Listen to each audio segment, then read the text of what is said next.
Assalamu alaikum warahmatullahi wabarakatuh, ndugu yangu katika imani, ndugu yangu Muislamu, ndugu yangu Mkristo na wewe usiokuwa na dini.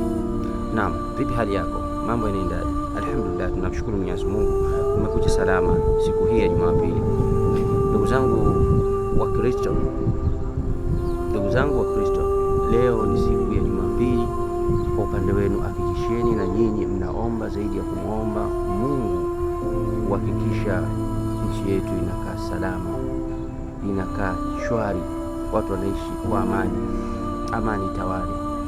Muombeni sana Mwenyezi Mungu, na sisi kwa Waislamu inshallah tunaendelea kumwomba Mwenyezi Mungu. Sisi ndio kwenye nchi yetu, tumuombeni Mungu. Mungu atatusamehe na mambo yataenda vizuri inshallah. Kwa wale wote wenye nia mbaya na nchi, basi Mwenyezi Mungu awaangamize. Sisi hatuna nia mbaya na wao, tuna nia nzuri na nchi yetu, tuwe na amani. Mungu ajalie.